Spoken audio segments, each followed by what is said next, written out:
If you put $100 million on red at a casino in Las Vegas, you actually have better odds of surviving than buying a private container shipping fleet. Most people believe that owning cargo ships is a boring, safe, predictable utility business that quietly prints steady cash month after month. They are dead wrong. The global shipping industry is not a predictable supply chain. It is the largest, most brutal, high-stakes casino on planet Earth. It is a place where secretive billionaires gamble with giant steel monsters, and where a single bad trade can wipe out 50 years of family wealth in less than 90 days. Think about this insane paradox. You can literally own a single container ship that generates $200,000 of pure profit every single day, and still wake up completely bankrupt by Tuesday morning. So, how does someone actually step up to this billion-dollar high rollers table without getting instantly destroyed? And more importantly, what is the hidden operational trick that allows a tiny group of secretive families to control 90% of everything you touch, while remaining completely invisible to the tax collector? By the time you finish listening to this breakdown, you will understand the exact mathematical playbook used by ocean magnates, the terrifying debt traps that sink empires, and why owning a private shipping fleet is either the fastest way to print infinite money, or the most painful financial trap ever engineered by humanity. To even pull up a chair at this table, you need cash, and an ungodly amount of it. If you want to start small, say, with a modest regional feeder ship carrying about 1,500 steel containers, you are looking at an entry ticket of roughly $25 to $35 million on the second-hand market. That is just for an older, battle-tested vessel that has already seen a decade of ocean salt.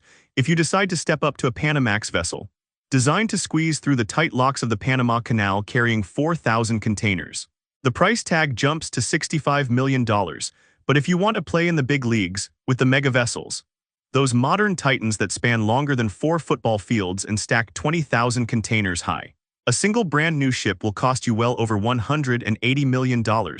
Now, multiply that by a fleet of 10 ships, and you are staring at a cold, hard baseline of nearly $2 billion, just to open your doors for business. But here is where the game gets truly sinister.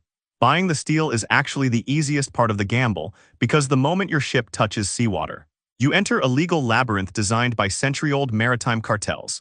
You see, almost no shipping billionaire registers their fleet in their home country if a billionaire lives in New York or London. They do not fly an American or British flag on their ships. Instead, they use a shadowy legal trick known as flags of convenience. They register their entire fleet in tiny nations like Panama, Liberia, or the Marshall Islands. Why? Because it allows them to bypass strict Western labor laws, slash their corporate tax rate down to virtually zero, and completely hide their true identity behind dense layers of offshore shell companies. Yet, even with zero taxes and cheap offshore labor, there is a terrifying financial clock ticking every single second, whether your ship is moving across the ocean or sitting completely still at anchor. It costs roughly $12,000 to $18,000 every single day, just to keep a single large container ship crewed, insured, fueled, and maintained while sitting in harbor. Industry insiders call this the daily operational burn rate. Imagine having a private business that drains $15,000 out of your bank account every 24 hours, while standing completely frozen. If your ship is forced to wait for an open dock space for 30 days, you have just burned through nearly $500,000 of pure cash, for absolutely nothing. So where does the money actually come from? And how do these floating steel money pits transform into unstoppable profit engines? The core revenue model of a private shipping fleet looks simple on paper, but underneath, it is pure mathematical volatility. Think of a shipping fleet like a massive taxi company for global trade, but instead of picking up passengers, you are renting out cargo space to mega corporations like Walmart, Amazon, or Nike. You have 2 distinct ways to run this business, and choosing the wrong one will instantly ruin you.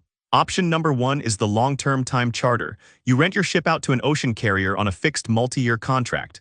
Say, $30,000 a day for 5 years. It is safe, predictable, and keeps your bank manager happy. Option number 2 is where the real gamblers live, the wild, unhinged spot market on the spot market. You do not sign long-term deals. You sell your ship's space for single voyages, pricing your cargo week by week, day by day, hour by hour to understand how insane this spot market really is.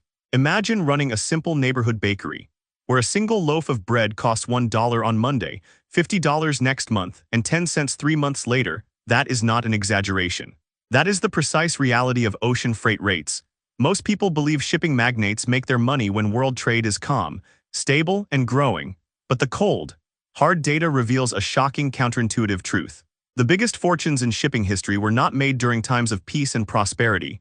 They were made during periods of total global panic, war, and chaos, when supply chains snap, when ports get clogged, or when geopolitical conflicts block major sea lanes like the Suez Canal or the Red Sea. Available shipping capacity suddenly drops to zero. And when ship capacity vanishes, charter rates do not just rise. They explode through the stratosphere. During normal economic times, renting out a massive container ship might bring in $20,000 a day, leaving you with a modest, comfortable profit after paying your daily burn rate. But when a global crisis hits, that exact same vessel, carrying the exact same cargo, can suddenly command $150,000, $200,000, or even $350,000 per single day. Think about those numbers for a second. In those golden windows of extreme disruption, a single cargo ship can generate over $10 million in revenue in 1 month, paying off its entire construction cost in less than a year. It is like owning a house that pays off its entire mortgage every 6 months. Now, let us pull back the curtain on the secret operational strategies fleet owners use to rig the game in their favor. Because in this industry, physics is directly tied to the balance sheet. Take the hidden industry tactic known as slow steaming. A move that sounds completely backward when you first hear it. If you ask any ordinary person how to make more money with a transport ship, they will tell you to drive it as fast as possible so you can deliver more goods. That sounds logical, right? Wrong. Due to the brutal laws of fluid dynamics, water resistance increases exponentially with speed.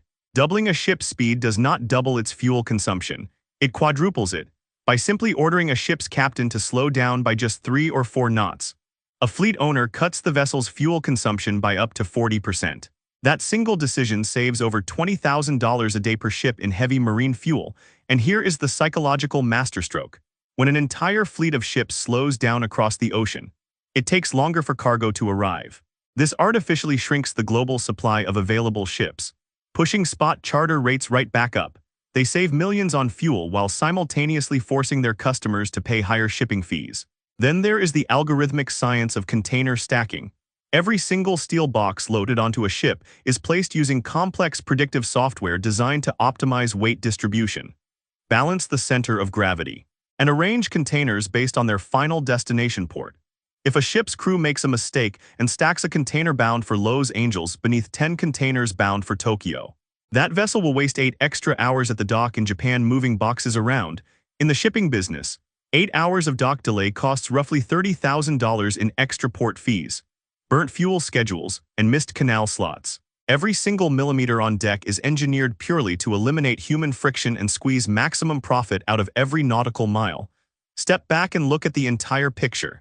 Every degree of the rudder, every knot of speed, every single box on deck is calculated to bleed cash out of the ocean. So, if owning a private fleet is such a powerful cash-generating machine, why do so many billionaire fleet owners end up completely broke?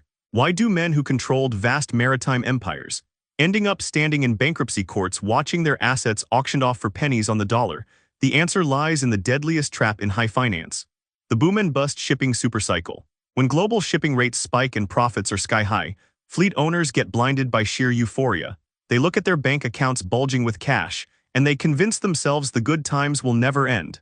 So what do?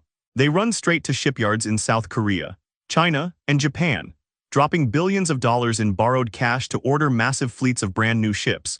And here is the fatal catch that destroys them every single time. It takes 2 to 3 long years to actually build a megaship. While those new vessels are sitting in the shipyard being built, the market changes, the economic boom dies down, consumer demand cools off, and the crisis that caused high rates disappears. By the time those shiny new ships are finally pushed into the ocean, the market is suddenly flooded with way too many vessels. Supply massively outweighs demand. Charter rates drop like a stone, and fleet owners are left holding billions of dollars in high-interest bank debt for ships that nobody wants to hire. Look at the real-world horror story of Hanjin Shipping. Once the 7th largest ocean carrier on planet Earth, Hanjin took on massive mountains of high-interest debt to lease giant fleets during peak market years, betting everything that high rental rates would continue forever. But when global trade slowed down, freight rates collapsed beneath them. Hanjin found itself losing millions of dollars every single day, completely unable to pay for fuel, crew wages, or port docking fees. The collapse was sudden, dramatic, and apocalyptic. Dozens of massive Hanjin container ships carrying over $14 billion worth of global cargo were instantly stranded in international waters. Ports all over the world refused to let them dock. Fearing that Hanjin would not be able to pay the harbor fees, imagine being a crew member on a vessel floating miles off the coast, running out of food and fresh water, while billions of dollars of electronics, clothes, and food sit rotting in the steel boxes beneath your feet. It was one of the largest, most chaotic bankruptcies in maritime history, sending shockwaves through global supply chains and wiping out decades of corporate equity in a matter of weeks. Or look at the tragic mistake of market timing, buying the wrong asset for the wrong era. Billionaires who poured fortunes into building supertankers right before global oil trade routes shifted found themselves paying tens of thousands of dollars a day just to keep empty steel hulls anchored in gulfs, watching their life savings slowly turn to rust in saltwater. So, let us run the ultimate financial simulation to see what the cold, hard numbers look like if you tried to build a private shipping fleet right now. Imagine you step up to the table and purchase a modern fleet of 4 Capesize bulk carriers, designed to carry raw commodities like iron ore and coal across the world.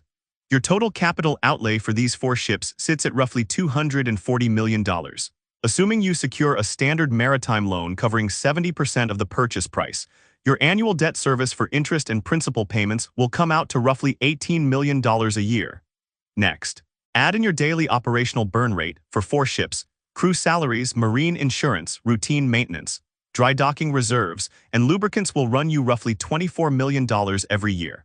Your absolute baseline cost just to keep this 4-ship fleet alive is $42 million every single year, whether you carry a single ton of cargo or not. Now, let us look at scenario A: a quiet, flat, normal economic market. In a flat market, your ships might command an average spot charter rate of $25,000 a day, over 365 days. Your 4 ships generate roughly $36 million in gross revenue. Subtract your $42 million in costs, and you just lost $6 million in a single year. You are forced to dig deep into your personal cash reserves or sell off assets just to stop the banks from seizing your ships on the dock. Now, let us look at scenario B: the crisis surge.